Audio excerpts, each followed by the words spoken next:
Oke,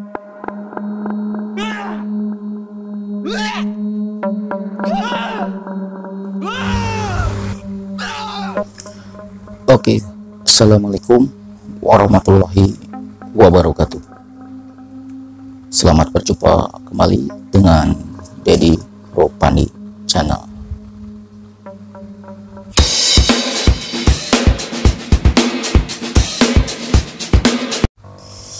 Di kesempatan kali ini kita agak berbeda ya. Kita akan membahas tentang yang sedang viral sekarang ini ya, tentang hal pesulap merah. Tapi di video ini memang agak sedikit menyinggung ke sana ya, ada hubungannya sedikit ya, ada hubungannya. Tapi dalam hal ini saya tidak akan menceritakan orang lain, tapi ini berdasarkan apa yang dialami oleh diri saya sendiri ya. Oke, jangan kemana-mana, tetap di Dedi Ropani Channel, jangan di skip, tonton sampai habis supaya tidak gagal paham. Like and subscribe bila belum subscribe, dan klik tombol loncengnya supaya dapat notifikasi video-video saya yang selanjutnya. Oke, cekidot.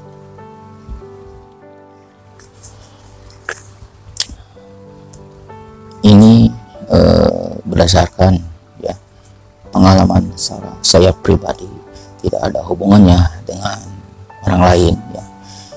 Ini murni pengalaman saya pribadi, kalau nggak salah autobiografi ya, apa autobiografi kalau nggak salah. Jadi diawali tahun 1992.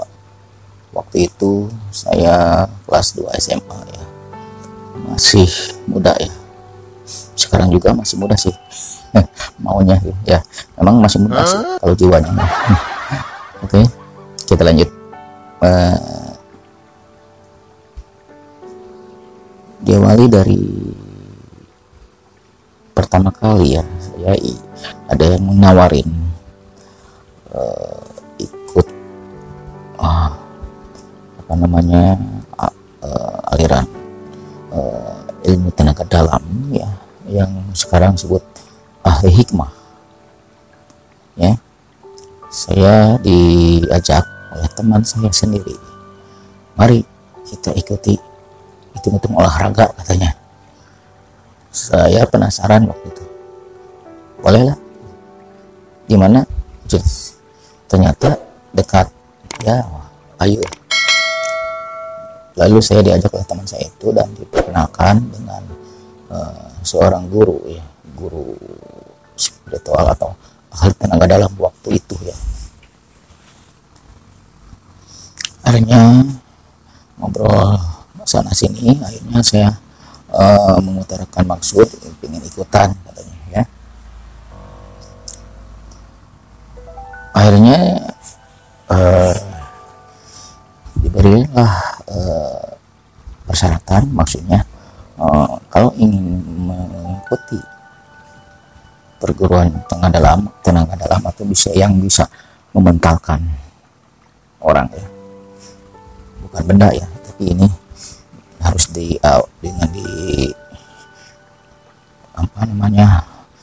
perasaan nafsu untuk memukul ya. Saya harus menguasai 5 jurus yang sebenarnya. Dari 5 jurus tersebut,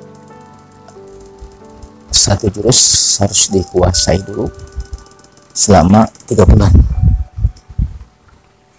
Selama 3 bulan 1 jurus itu. Dan kalau 5 berarti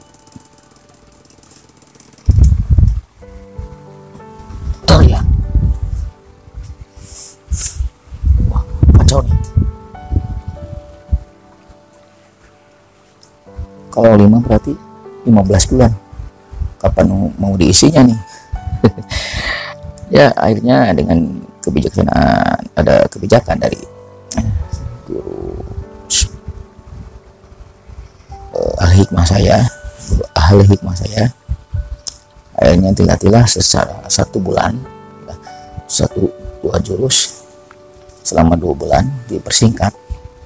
Ya, kalau jurus yang lainnya ya sambil berjalan saja katanya.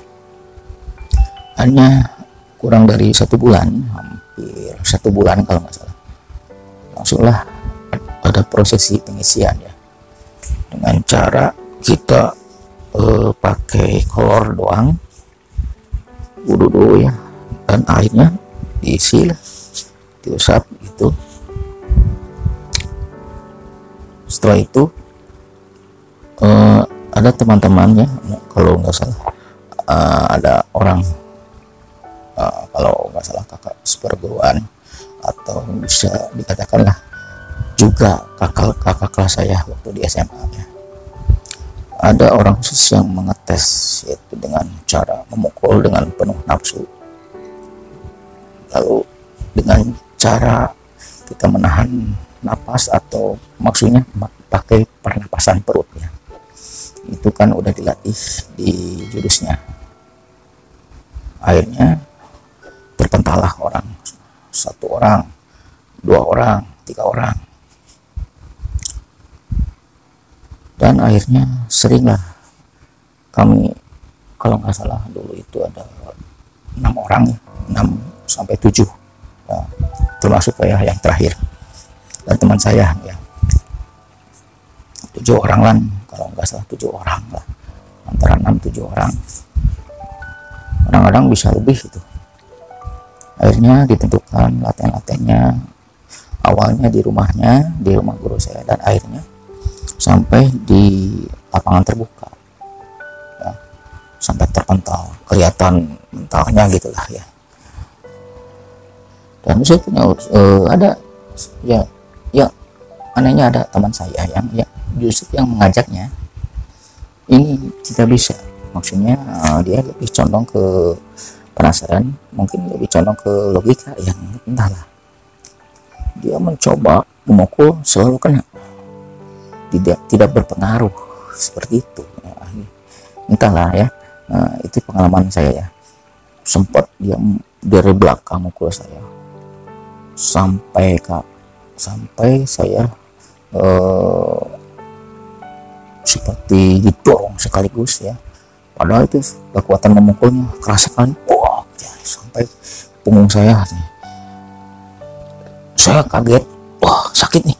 Ternyata waktu dipukul seperti kerasa, pas diangkat oleh dia kok nggak terasa sakit, itu anehnya. Tapi kena gitu, kenapa bisa begitu? Waktu itu saya bertanya-tanya, apa ini rasanya kok bisa begitu? Ternyata mungkin dia lebih condongnya ke logis ya. Kalau kita kan memang ilmu itu ada semacam intuisi atau halusinasi, mungkin ini ya, ada kita di atau sugesti, entahlah, mungkin nanti akan silakan berkomentar di video saya ya, silakan. Ini pengalaman pribadi saya dulu sebelum saya meninggalkan semua ini ya. Dan akhirnya lanjut, dan akhirnya datanglah guru besar yang dari keluar kota. Nah ini kok pas datang guru dari luar kota banyak nih, kayak ada belasan orang lah. Tapi ada suatu keanehan, dia meminta minyak japaron ya, kalau nggak salah ya, dengan mahar nominal tertentu. Sedangkan saya waktu itu masih sekolah, nggak punya duit sebanyak itu ya, jadi tidak akan saya sebutkan ya nominalnya. Yang ada juga puluhan ribu. Akhirnya teman-teman saya itu ya patungan lah ya, Ada teman saya yang kasihan ya, dia masih SMP, tidak jadi isi katanya, harus SMA. Kalau SMP belum saatnya katanya, kasihan deh.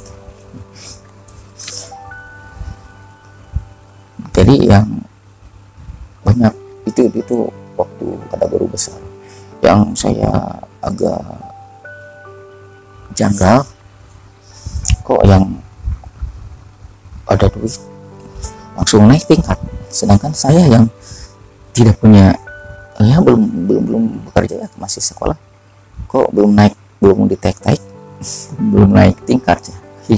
Entahlah ya, mungkin seperti itulah kebanyakan, maaf ya, ini yang saya alami ya, maaf.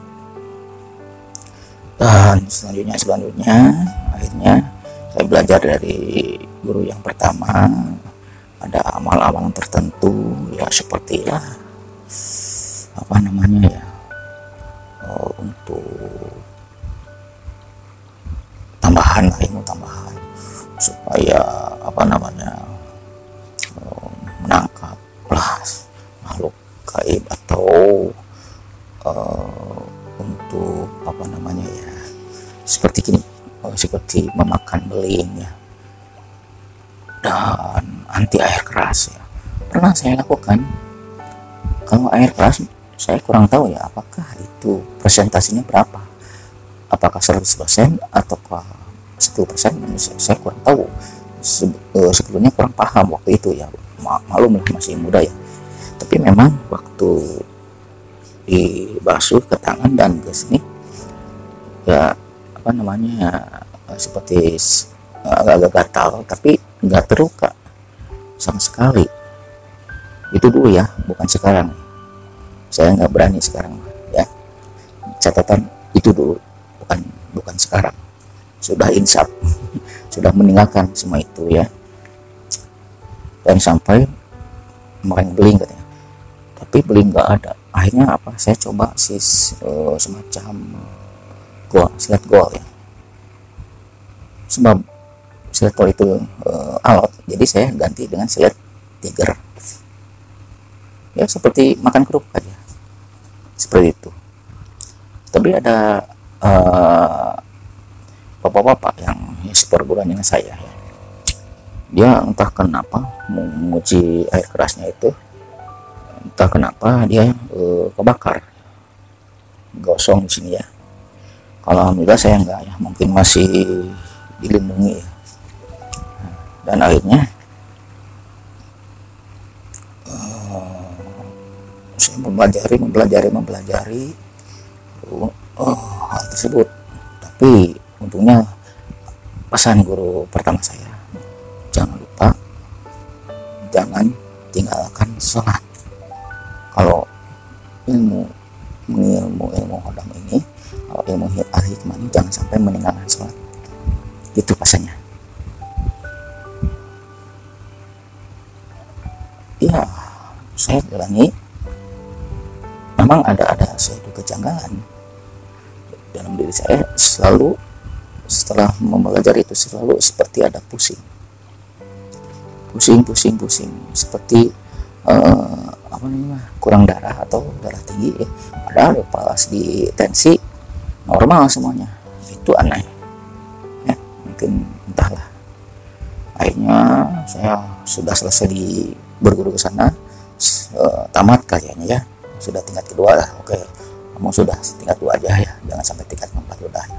Oke, lalu saya minta izin berguru ke tempat-tempat lain, ke ahli lainnya, dia mengizinkan. Sampai ke guru yang terakhir, kalau nggak salah awal tahun 1999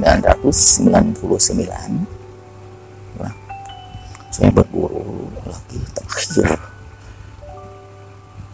Saya ingin, soalnya gimana ya, guru-guru yang lain, ahli hikmah yang lain selalu memandang ini, mana yang banyak ininya, dia bakal naik tingkatnya. Udah. Akhirnya saya seperti agak protes ya, tapi tidak bisa diungkapkan. Saya masih menghargai gitu ya.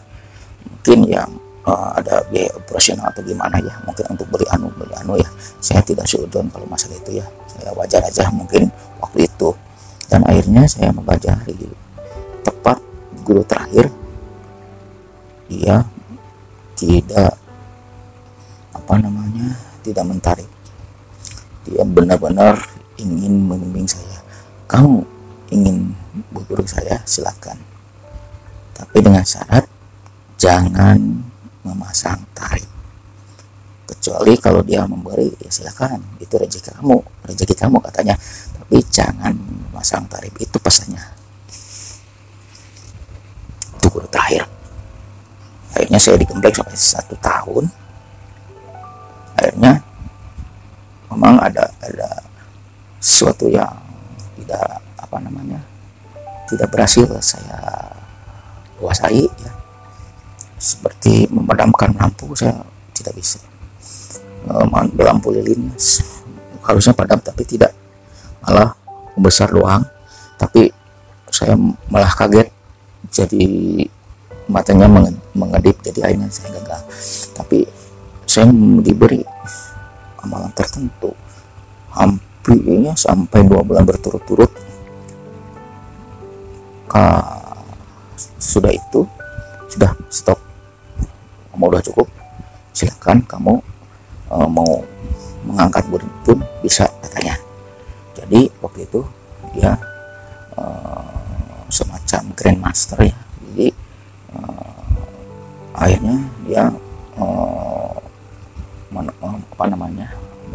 bayat atau apa ya, mengijazah saya, diijazahkan kamu sekarang menjadi guru al-hikmah katanya, begitu. Dan akhir cerita saya mencoba mengisi orang-orang tertentu dengan ilmu anu. Nah betul, alhamdulillah waktu dalam hal ini saya tidak mau membicarakan secara detail ya, cara pengisiannya atau apalah. Salah satunya adalah dengan mengisi dengan air putih, lalu si airnya diginiin, cek, minum. Misalkan untuk kebal pukul, kalau kebal peluru saya nggak bisa nggak menguasai itu. Untuk pelet misalkan bisa, pernah itu. Jadi ke murid saya dulu ya, dia tidak memasang tarif, tidak, dia ngasih aja sebungkus rokok atau berapa puluh rupiah ya, saya tidak memaksa ya. Kalau tapi ridho kan ini ya silahkan, syukurlah kalau gitu, alhamdulillah gitu ya. Sempat ada teman ya, di bawah saya, dia anehnya gitu, posisi saya masih jomblo gitu ya waktu itu. Ini aneh nih. Terus dia masih SMA waktu itu, sudah keluar ya, ingin banyak cewek yang ngejar saya, gimana caranya gitu. Karena saya, kamu ini aneh, saya juga masih jomblo kok nanya ke saya. Dia maksa, akhirnya dia mengajak saya ke rumah. Oke lah kalau begitu, kita ke rumah. ini pengalaman, jangan ditiru ya.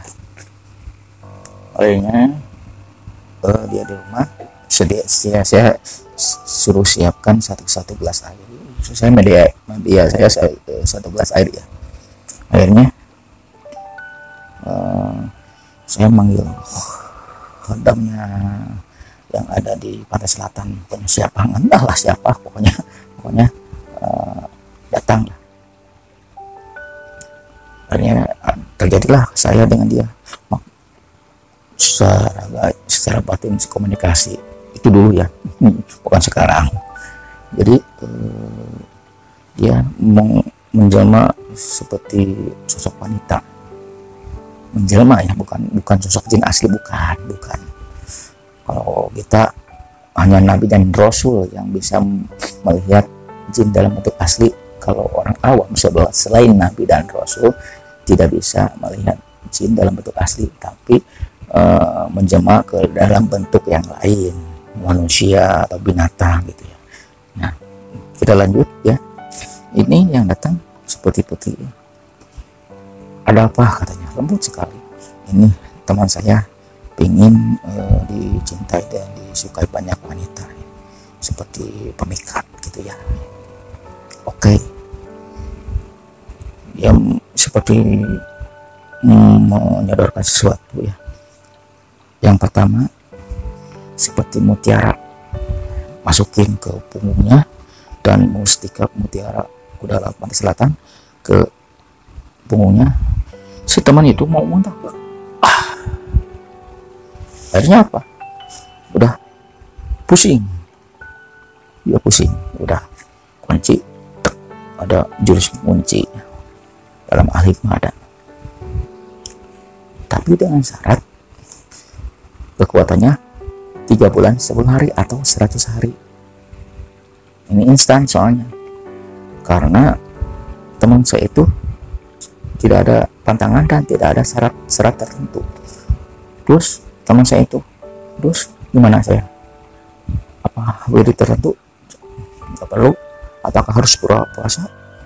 Nggak perlu. Kalau mau puasa aja. Tapi tidak dianjurkan oleh saya, ditekankan puasa tidak. Akhirnya caranya gimana ya? Toel aja, toel tadi usap. Akhirnya ya dia nyoba. Apa selanjutnya heboh lah, orang yang cewek yang diusap itu langsung, dulu kan belum ada HP ya, belum, masih surat menyurat. Akhirnya dia mengucapkan love you ya. Dia bingung, sampai si cewek ini kelepak ya. Gimana sampai dia dipanggil oleh dulu masih saudaranya ya, pamannya kalau nggak salah. Ini kamu itu si anu digimanain oleh kamu. Dia apa-apain enggak, sumpah, sampai dia disidang. Kelakuan dulu ya, sampai dua cewek. Yang cewek itu sering datang rumah, malah minta dinikahin, padahal tidak diapa-apain, hanya diomongin dengan kata-kata gimana gitu, toel aja. Ya Allah, dosa banget sih. Ya akhirnya begitulah, senang 100 hari, seperti ada yang mau terjatuh, seperti tersandung sesuatu, ininya sampai agak bengkak ya. Nah itulah saatnya keluar. Kalau saya dulu kita menyarankan untuk isi ulang katanya. Ya seperti kuota lah, kalau masa akhirnya mau habis kan kita isi kuota lagi, pakai voucher lagi, ya, seperti itu kalau instan tanpa pantrangan.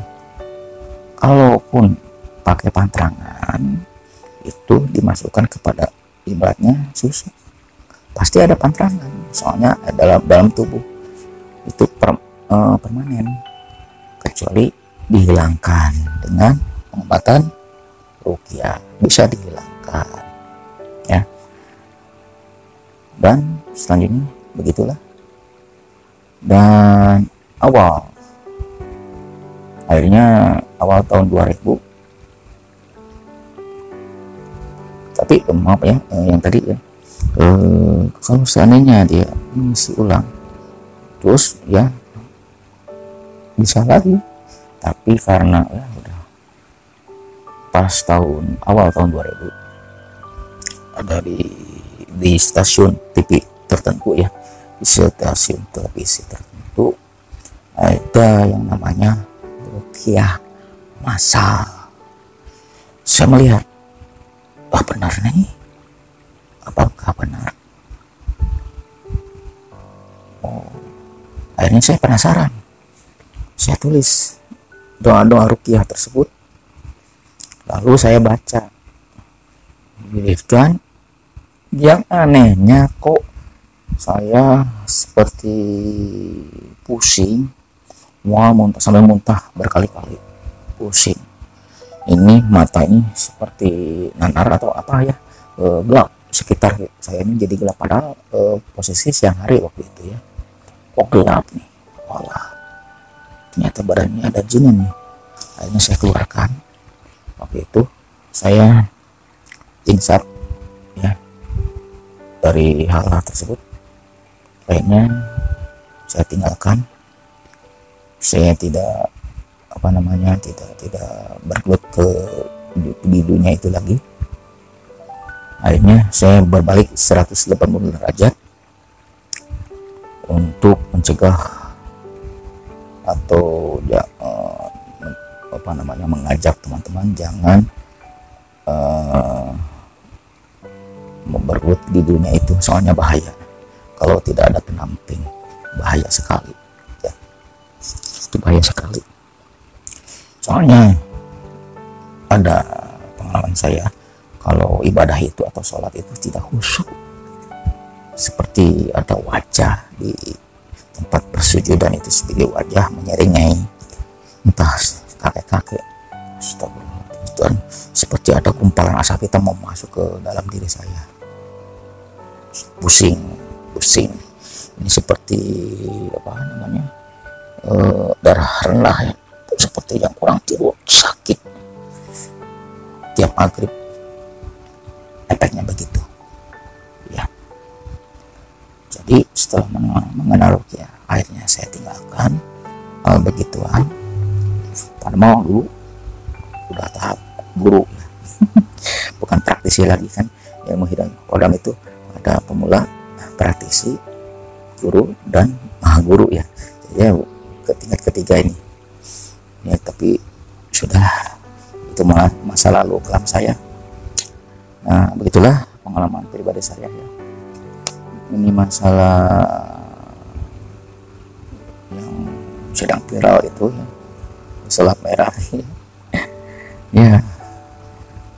Baguslah kalau begitu. Saya juga banyak musuhnya sekarang, banyak musuhnya. Ada orang ya kemarin sore ya, dia baru bisa mengobati ya. Saya tahu itu adalah menghodam al-hikmah ya, berhodamkan jin. Saya tahu, saya pernah berkecimpung, pernah bergelut di dunia itu. Kalau bisa jangan, kalau nggak ada pembimbing jangan, apalagi baca di buku atau di internet atau di online, jangan, kasihan badan kita ya. Lebih baik aplikasi bawaan yang dimanfaatkan ya. Oke, ini part pertama ya, yaitu pengakuan pengalaman saya pribadi waktu menganut ilmu hodam atau ahli hikmah. Ini bagian pertama, nanti saya bahas lagi bagian kedua ya, lebih detail lagi ya. Agak pusing sekarang ya. Oke semuanya, mohon maaf bila ada yang tersinggung, mohon maaf. Pesan saya, jangan bergelut di dunia hodam kalau tidak ada pembimbingnya ya, jangan. Kalau bisa janganlah ya, ini bahaya.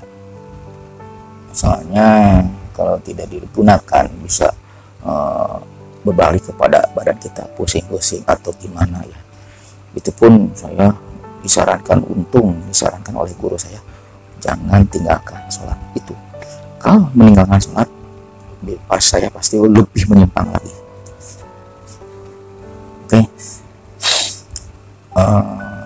Terima kasih kepada yang sudah menonton.